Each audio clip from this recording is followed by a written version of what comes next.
Welcome to Big Little Stories. I'm Ivy Sharmetz.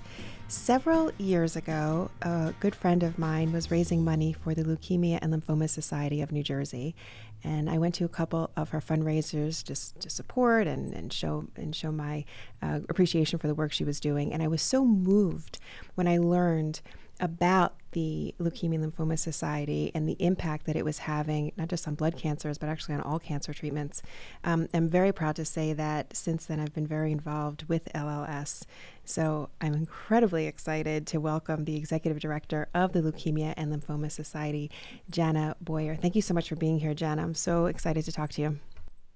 Of course. I'm so excited to be here. Thank you. You know, LLS does so much incredible work, and I want to talk about that, but I'm also curious how you got into the nonprofit healthcare world. I know you've been doing this for a very long time. You just celebrated 25 years just at LLS.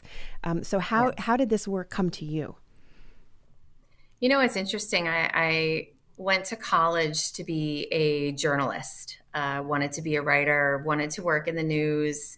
And throughout my college career, I had a couple of interactions with local nonprofits, a couple of work related assignments with my classmates.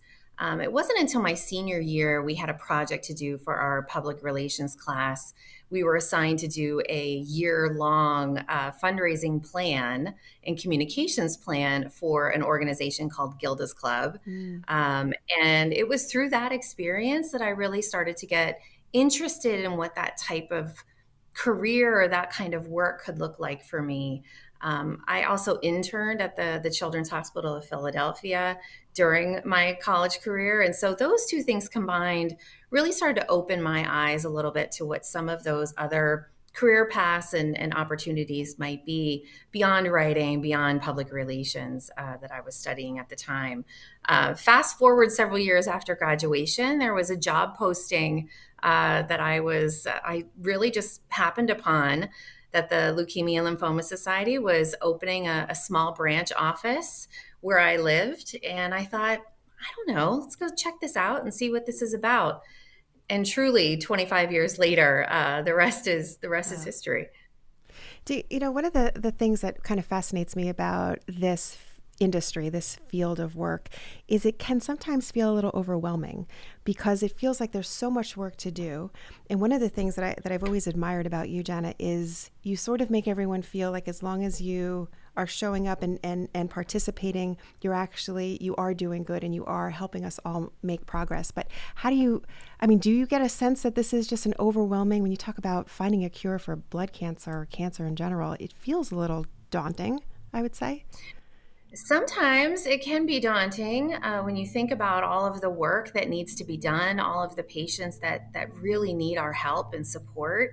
I think it can be daunting, and I'm sometimes impatient as a person. And so feeling and seeing progress is something that's really important to me. And I think I look at things from the little pieces that add up to the big impact. And so, as you were just saying, everyone plays a role in how we can continue to move forward as an organization to reach more patients and to ultimately find a cure for cancer. That's what we're here for. But when you put it in such a big, broad goal, you have to break it down and really find ways so that everyone can feel part of that movement, because it truly takes every little thing, from sharing a tweet to raising tens of thousands of dollars. All of it is really equally as important to getting us closer and closer to that goal. So share a little bit about the work that LLS does. It's involved in several aspects of blood cancer and I'll say cancer treatment in general and advocacy. So how would you kind of sum up the work that LLS does? Sure, I'll try and, It's a and lot. be. It is a lot to cover of what this organization does, and I'm so proud of that work. So I'm happy to share. We are the world's largest voluntary health agency that's dedicated to finding cures for the blood cancers, and so certainly a big component of our mission is fueling research. Best and brightest research worldwide. That is where LLS is investing to help generate new therapies, new treatments for patients that are being diagnosed with a blood cancer. So that's a big component. But equally as large is our effort to provide support to patients and their families when they are facing a cancer diagnosis, or if they're several years after a diagnosis and are still in treatment and still need support. Our agenda at LLS is to support patients wherever they are, newly diagnosed, several years after, or many years post. We find that patients and their caregivers still need support in a variety of ways, whether that's financial assistance immediately, or that's longer term emotional support. LLS is there to provide that emotional, financial, informational support wherever patients need it. And then the third component, also important for LLS, is our advocacy agenda. And we've talked a lot recently in New Jersey. We recently were able to support the passage of a bill to really limit complications of medical debt for our patients and their families. And so that's just an example of the work that our advocacy team is doing on the local level here in New Jersey to, again, make sure that patients have access to the very best cancer care, the very latest innovations to treat their particular type of cancer. Oftentimes, finances can be a significant barrier to that. And so we want to work to advocate holistically for patients to, again, give them that support they need so they can receive the best treatment. So those are the three main things, but you summed it up very well. I know it's a lot. One of the things that's always fascinated me about when I have spoken about LLS is the person who says, well, my mother, my sister, my cousin was diagnosed with blood cancer. I feel like we're getting better at it, but maybe we don't always know and talk about blood cancer and maybe cancer in general as much as we could. The awareness factor with regard to what LLS does, I know is so important too, just making people aware that these services are available. Yes, I would say that that's probably one of our major priorities, certainly here in New Jersey and beyond, is making sure that when a patient does receive that diagnosis of a blood cancer, they know that we're here.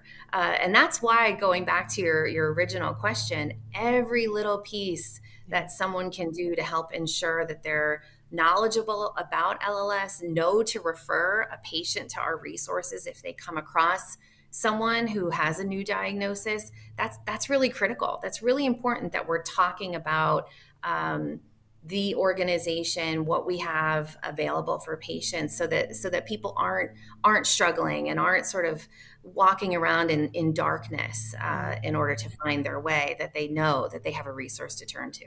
I remember someone said at some point, when someone gets a diagnosis, don't Google, go to lls.org, because the information there is, number one, you can trust it, and also it's presented in a way that kind of takes you through the process as opposed to just being overwhelmed on Google with who knows what information you're getting. Yes, 100%. I don't recommend Googling, although it's very difficult not to. Certainly, I think we're all guilty of doing that, but coming to lls.org, not only is all the information there, but the information can be given to you in whatever mode is best for you. If that's an email, if that's texting with one of our specialists, if that's just reading the information for yourself. People need and absorb information at different times and in different ways. And certainly after a diagnosis, whether it's your child, your partner, any loved one, you're overwhelmed. And so we want to make sure that volume of information gets to you in a way that works best for you and your family. The way LLS is structured, it really does rely on the power of volunteers and the willingness of volunteers to step up and participate in the process and take on leadership roles. It's remarkable when you think of how much is accomplished based on people's willingness to volunteer. But talk about how volunteers really power this movement. Volunteers are really the backbone of our organization. Yes, people like me and my team here in New Jersey, we're employees of the Leukemia Lymphoma Society, and our job every day is to create this awareness and to drive connectivity in that, so that we're raising the funds we need to for patients and their families. But without volunteers really amplifying that message, connecting out to their networks and their contacts, that's really how this work gets done. We work really hard as a staff team, but really the work cannot happen without volunteers who are willing to send an email, to make a phone call, to introduce us to someone new. That, as I said, is really the backbone of our organization. And the thing, and you kind of ran through some of the lists too, but there's like a place for everyone who wants to be a part of this to become a part of it, whether you're someone who has a big network and you want to kind of introduce the work that LLS is doing to your network to get more people involved, or you just want to share a tweet, or you just want to send some emails, or you want to volunteer at an event. It's a very welcoming environment for people who want to kind of get on board with the mission. Exactly, and that's the goal: is that everyone feels that they have a place, and it's about customizing that experience for the volunteer based on where they are. Our volunteers are very busy people, whether they have busy personal lives, busy work lives, and everything in between. Many of our volunteers have a family member actively in treatment. And so there's a lot for people to balance, and for them to give us whatever time they can. We want to make sure that that experience is customized to them, so they can feel special, that they're giving that time from their very busy schedule, and that they're making an impact. As you mentioned, whether it's coming to an event is as valuable as anything else. We really do need everyone to make that kind of progress. And you encourage everyone so well too. We are going to take a short break, and when we come back, I want to talk a little bit about how we talk about cancer and how some of that has maybe changed over the last 25 years just in your career. So we'll be right back.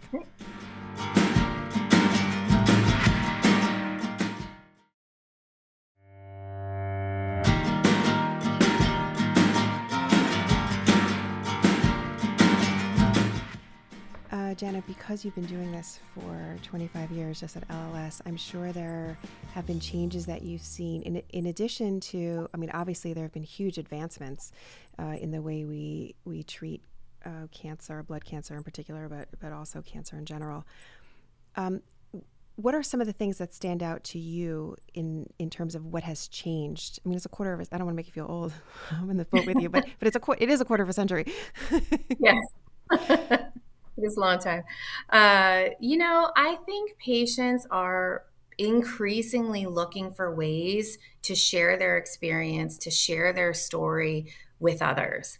And that is so incredible, that someone who could be facing a really difficult road ahead of them has people that have gone before them, that are willing to share their story, to really share their experience to help the next person that is facing a diagnosis similar to them.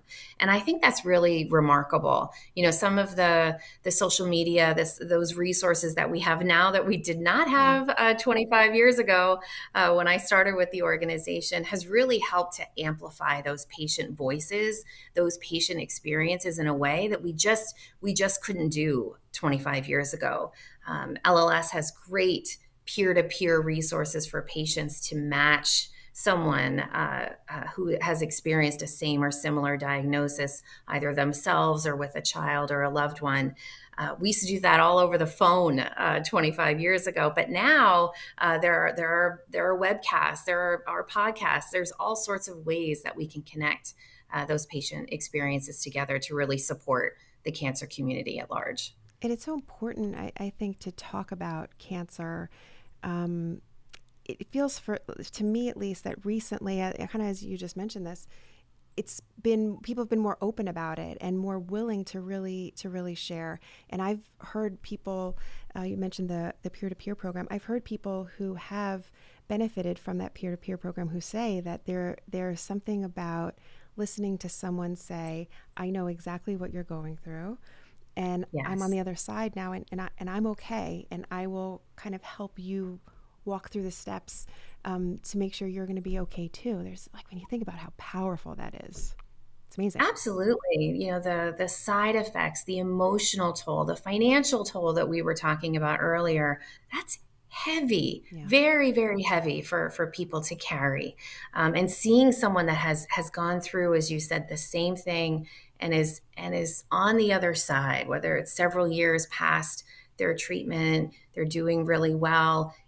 It provides a level of hope and a level of information that I or anyone else on the staff team can say it, but when it comes from someone who's lived your exact experience, there really is nothing. There really is nothing like that. Um, how would you um, we've mentioned a little bit about how blood cancer and the work that's being done in the field of blood cancer is also helping all cancers. Can you explain a little bit about why that's so important, and why that gets so many people to really want to help the work that LLS is doing? Sure. We talk a lot at LLS on how blood cancer is really the tip of the spear. The blood is accessible. You can draw blood out of someone's body relatively easily compared to other types of cancer and other conditions, solid tumors, which may be much more difficult to physically get to study. And so the blood has really led to opening these pathways to all different types of cancer treatment because of its accessibility.